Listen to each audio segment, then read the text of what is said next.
പരിപാടിയൊക്കെ കഴിഞ്ഞ് വൈകിട്ട് ഞങ്ങളൊരു സിനിമയ്ക്ക് പോവുകയാണ് കേട്ടോ.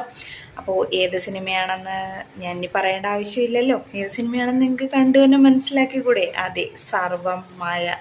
നമ്മുടെ നിവിൻ പോളിയുടെയും അജു വർഗീസിൻ്റെയും പുതിയ പടമായിട്ടുള്ള സർവം മായ ഇന്ന് ക്രിസ്മസിൻ്റെ അന്ന് തന്നെയാണ് റിലീസും. അതായത് ഡിസംബർ 25 തന്നെയാണ് റിലീസ്. അതുകൊണ്ട് ഞങ്ങൾ അന്ന് തന്നെ ടിക്കറ്റ് എടുത്ത് വന്നിട്ടുണ്ട്. ശരിക്കും പറഞ്ഞാൽ ചേട്ടാ ഈ സിനിമയ്ക്ക് പോകണമെന്നാണ് പറഞ്ഞത്. അപ്പം ഞാനും കൂടെ പറഞ്ഞു പറ്റത്തില്ല, എന്നെയും കൂടെ കൊണ്ടുപോയി പറ്റത്തുള്ളൂ, കാരണം നിവിൻ പോളിയുടെ പടമായതുകൊണ്ട് നമ്മൾ പോവാതിരിക്കുമോ. അങ്ങനെ ഞങ്ങൾ പോപ്കോൺ ഇല്ലാതെ കയറില്ല എന്നുള്ള വാശിയിൽ നീലൂട്ടൻ നിന്നത് കൊണ്ട് ഒരു പോപ്കോൺ വാങ്ങിച്ചിട്ടുണ്ട്. 100 രൂപയാണ് പോപ്കോണിന്. ന്യൂ തിയേറ്ററിലായിരുന്നു പോയത്.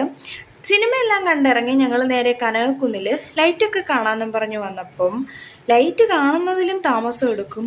അതായത് 1 മണിക്കൂറെങ്കിലും താമസം എടുക്കും അതിനകത്തോട്ട് കയറാനായിട്ട് ടിക്കറ്റ് എടുക്കാൻ. അതുകൊണ്ട് വെളിയിൽ നിന്ന് കുറച്ച് വീഡിയോസൊക്കെ എടുത്തിട്ട് ഞങ്ങൾ നേരെ തിരിച്ച് കടലയൊക്കെ വാങ്ങിച്ച്. ഈ ഒരു സംഭവം ഞാൻ ആദ്യമായിട്ടാണ് വാങ്ങിക്കുന്നത് കേട്ടോ. ടേസ്റ്റ് ചെയ്ത് നോക്കാമെന്ന് വിചാരിച്ചു. എനിക്ക് ആദ്യം കഴിച്ചപ്പം ആ എക്സ്പ്രഷൻ കണ്ടില്ലേ, ഒരു അത്ര രസം തോന്നിയില്ല. പിന്നെ കഴിച്ച് വന്നപ്പോഴും ഇഷ്ടപ്പെട്ടായിരുന്നു കേട്ടോ. പിന്നെ അത് മൊത്തം ഞാൻ നീലൂട്ടനും കൂടെ ഫിനിഷ് ചെയ്തിട്ട് ഞങ്ങൾ നേരെ അടുത്ത ഗിഫ്റ്റ് വാങ്ങിക്കാനായിട്ട് കടയിലോട്ട്, അതായത് തുണിക്കടയിലോട്ട് പോയി കേട്ടോ.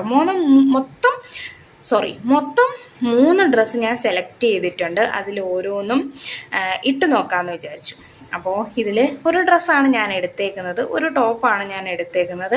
അത് അടുത്ത വീഡിയോയിൽ ഞാൻ കാണിച്ചു തരാം കേട്ടോ. ബർത്ത്ഡേയുടെ അന്ന് ഇടുമ്പം ഞാൻ കാണിച്ചു തരാം.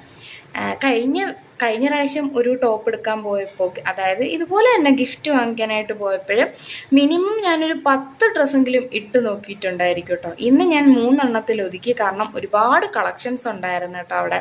എന്നിട്ട് മാറുന്ന ട്രയൽ നോക്കുന്ന റൂമിൽ കയറിയിട്ട് ഞാൻ നീലൂട്ടനും കൂടെ ഭയങ്കര ഡാൻസും കാര്യമൊക്കെ ആയിരുന്നു.